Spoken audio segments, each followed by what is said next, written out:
Hey everybody, I just thought I'd make a quick video on Call of Duty Modern Warfare 3 so you can get a better look at the game than, you know, just having heard me tell you it's great.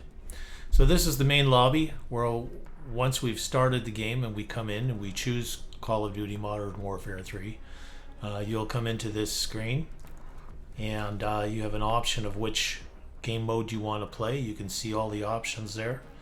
And if you hover over one of them, you want some information, hit the R. Pretty self-explanatory. It gives you information on what that mod will do. Small map mosh pit shows you the maps that you're going to get while you're in there. And gives you a description of the game type. Some of these game types are pretty awesome. 10v10 is one of my favorites. OG mosh pit is also another favorite. Team size of 6, so I like smaller teams rather than anything too large, and I like the maps that are in here. And war mode is going to be huge invasion type maps with all kinds of people in there. Cutthroat, that's 3v3. That's like your Team Survivor 3v3 v3. So there's 3 teams of 3 going at each other here, and last team standing wins to achieve the objective. And there's different game modes inside as well, so this one is mostly Cutthroat. So another really impressive one is hardcore quick play, because you can go in here and select which mods you want. So this has a whole whack of different ones. So it's like a map cycle. It'll keep going through the maps, and each map will give you a different game type. Deathmatch, free-for-all, domination, you can have a look at them. I take out search and destroy. I'm not crazy about it. That's more of a bomb mode type. I know some people like the bomb mode, I don't. Kill confirmed is cool. When you make a kill, it's like team deathmatch, but when your opponent dies, it leaves their dog tag floating in midair, so you got to collect their dog tag in order for that kill to be confirmed. Hard point is you take an area and you hold it, and that area you hold it for so much time against the enemy, and then the area will move. So it moves around the map. So you have to. The next hard point could be 50 meters or 100 meters away. So you have to get to it and take it from the enemy, or hold it from the enemy. Controls. I can't remember exactly which one that is. Headquarters. You can read up top here for a description of what these all do. Match time, parties of 1 to 6. I like that idea.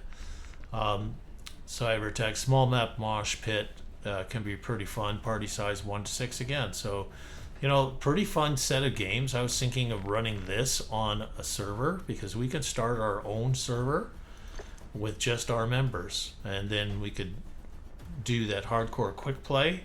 Their maps are designed for 1 to 6 players, so it would be ideal for us in getting started in this game. So up top here you have your settings. I'll do another video on keyboard and mouse settings, and especially the graphic settings, because I've turned mine quite a bit down, but not as much as what they recommend, because I like the cool graphics. I like to see the smoke in the air and see all the crazy explosions. Controller settings, if you're using a controller, we're a keyboard and mouse group. But there are a number of settings that can help optimize the game for us. We won't be using these settings up here. These are for chat channels. We would use our own geez, why am I forgetting what this is called? Our own Discord channel for that, because it's way cleaner. The in-game sound is just terrible for microphones. Yeah, okay, so that's where your settings are. And this is probably one of the most important things, is the weapons area. I'm not going to talk about these areas. It's too far along the game that it doesn't matter at this point. But operators, you can go in and set up your own operator, choose who you want, how you want to look, etc. Male, female, all the different looks. The thing about this game is if you do use that battle pass area, you can buy different uniforms. You can look like a movie character, you know, a Marvel superhero, you know, what have you, if you want to put money into the game. But these are the stock characters that come with the game. There's a wide enough selection. You can choose however you want to look.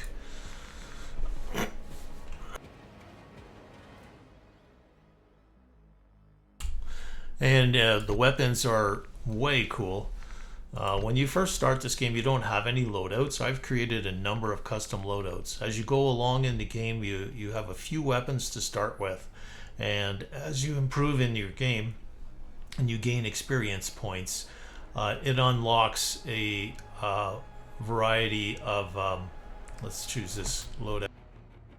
And we'll go to Gunsmith. It unlocks all these different elements of the weapon and the things that it can do. So you can go into here and you have all types of ammo that you can choose from as you move along. You can see some are still locked out. As I gain more experience points, these other ones will unlock as we go.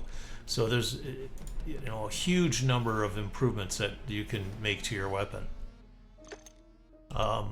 The grips, you know, the underbarrel, make a huge difference. And here you can see how each will affect these levels here: damage, fire, range, accuracy, recoil, and, you know, all of that.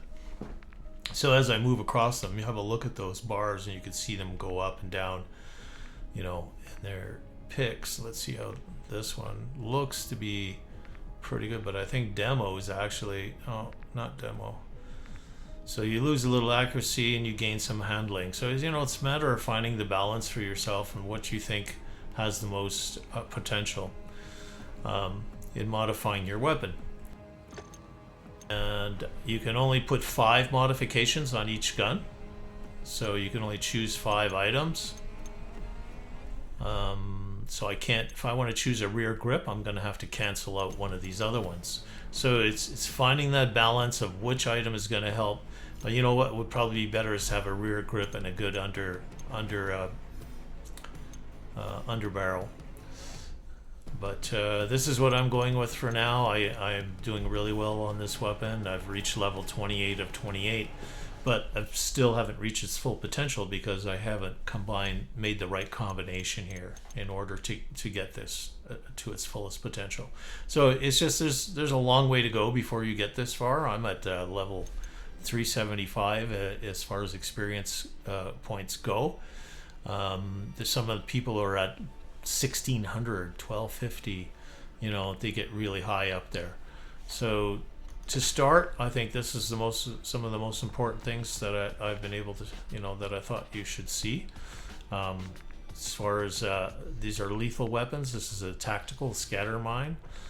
If you want to see what it does, you can click on it. It's a counter intel grenade that simulates gunfire movement, and radar signatures that'll confuse the enemy. It's like a stun, almost like a stun grenade.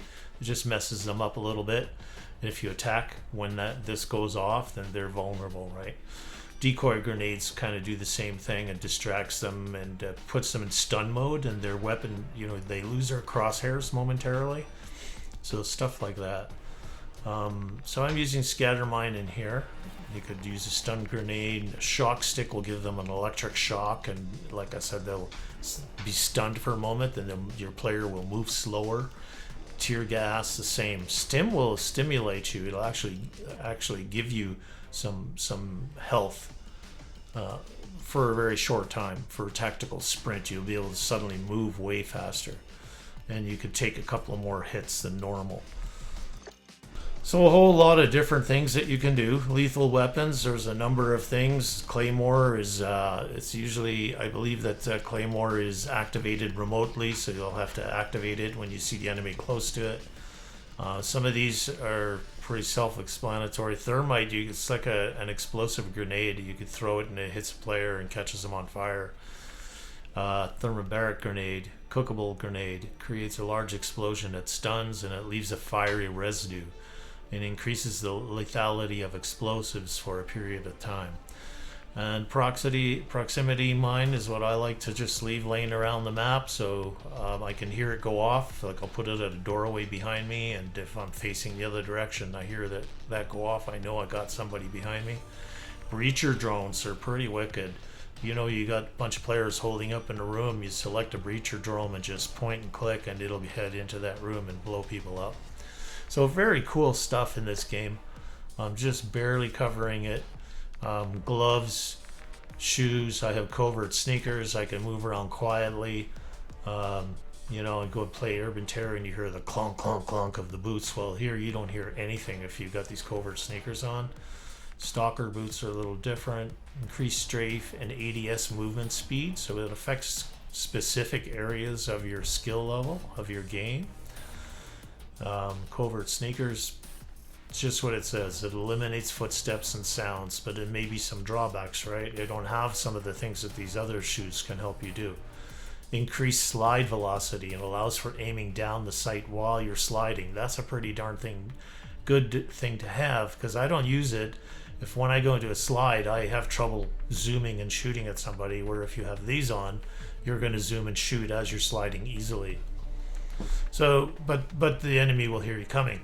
So, you know, there's all these different advantages and disadvantages in the game. Back. So that as an introduction to the game, briefly. You know, you have other things every day. There's these challenges that come up that if you achieve, you know, you might get say 7 sniper headshots, and if you get them, then you'll get 2,500 XP points, which will add up on your experience level, right?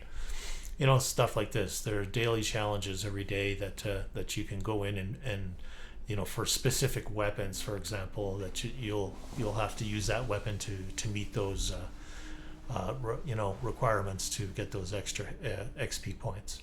So I'll stop right here for this video, and I'll create another video for gameplay, just to show you how things work in game.